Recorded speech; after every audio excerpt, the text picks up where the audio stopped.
আসসালামু আলাইকুম বন্ধুগণ, সবাইকে শুভেচ্ছা। আজকে এখন আপনাদেরকে যে ভারত পাকিস্তানের একটা উত্তেজনা আবারও বাড়তেছে। এখানে একটা জিনিসে ভারত একটা নতুন খেলা একটা শুরু করছে, সেটা হচ্ছে কি ভারত করছে পাকিস্তানের বিরুদ্ধে। তারা তো যুদ্ধে তো গত 2025-এর যুদ্ধে তো 6 দিনের যুদ্ধে, সেখানে যাই হোক ট্রাম্প বলছে ওর মধ্যস্থতায় হলো উভয় পক্ষের ক্ষয়ক্ষতি হয়েছে। এটা পাকিস্তানও জিতে নেয়, ভারতও জিতে নেয়, এই ধরনের একটা পরিস্থিতি। এখন ভারত কী করছে, আফগানিস্তানের সঙ্গে এই যে আফগানিস্তান পাকিস্তানের যে উত্তেজনা, এটার পিছনে কিন্তু ভারত কিন্তু পাকিস্তানকে ইন্ধন দিচ্ছে।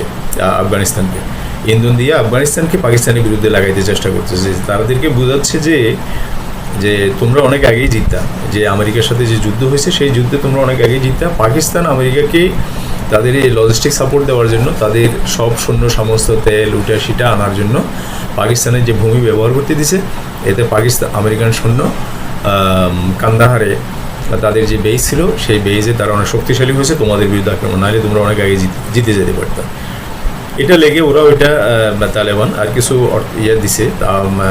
ওদের যে একজন পররাষ্ট্রমন্ত্রী না জানি কি, সে ভারতে এসে কিছু সহযোগিতা দিয়ে তাদেরকে বুঝে পাঠিয়ে দিচ্ছে। এরপরে আফগানিস্তান কী করতেছে, তাদের সীমান্তে বারবার উস্কানি দিতেছে, কিছু গুলি গ্যালাস করতেছে। এরপরে পাকিস্তানও কী করছে, এই যে কয়েকবার আপনারা বললেন বিমান হামলা করলো, হসপিটালে করলো। তবে এটা উচিত হয় না। হসপিটালে যে এক রাতে 400 মানুষ মারা গেলো, এটা খুবই দুঃখজনক হয়েছে। আবার একজন আখুন্দেজাদা যে মারা গেছে, বেশ ভালো একজন ছিল, এটা ঠিক হয়নি এভাবে। তবে আসলে এই ধরনের দেশের স্বাধীনতা সার্বভৌমত্ব সেটা বড় জিনিস।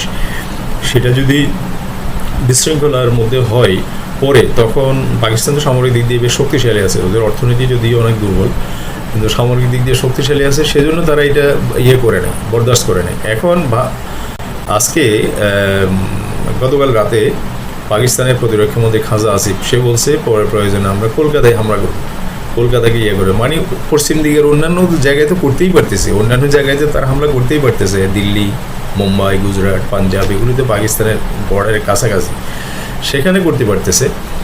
তো প্রয়োজনে কলকাতা পর্যন্ত মিসাইল মারবে। এভাবে যদি উস্কানি চালানো হয়, এখন তারা ওই যে পাকিস্তান কিন্তু ওই থ্রু ইরানে তো এখন যোগাযোগ বন্ধ। বেলুচিস্তানের যে আছে, পাকিস্তানের যে বিদ্রোহী আছে বেলুচিস্তানে, ওরা যে ইরানি বংশোদ্ভূত।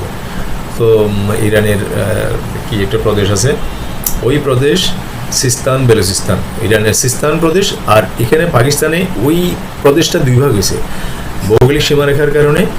ইরানে ওটাকে বলা হয় সিস্তান, পাকিস্তানে এটাকে বলা হয় বেলুচিস্তান। তো বেলুচিস্তানের ওই এরা যারা বেশি শিয়া এবং ওরা ইরানি ওই কালচারের অন্তর্ভুক্ত।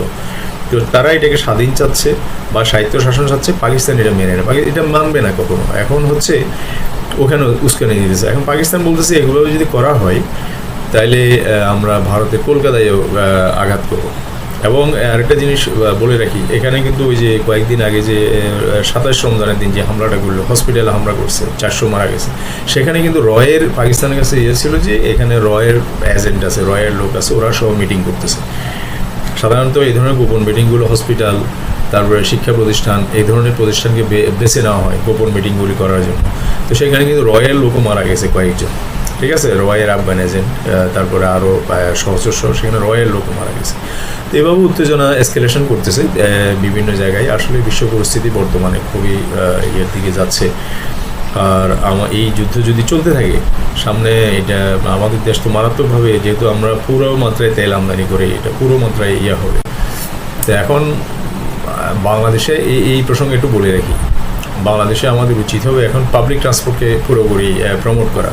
Private transport, private car, micro, এগুলি বন্ধ রাখা, পাবলিক ট্রান্সপোর্ট করে সেখানে ব্যবহার করলে তাহলে তেল সংকটটা কিছুটা করতে পারবে। তো ওকে, আজকে এখানে পাকিস্তান, আফগানিস্তান, ভারত নিয়ে যে ছিল সেটা নিয়ে আজকে এতটুকুই। ধন্যবাদ সবাইকে। চ্যানেলটা সাবস্ক্রাইব করবেন, লাইক শেয়ার করবেন ভিডিওগুলো।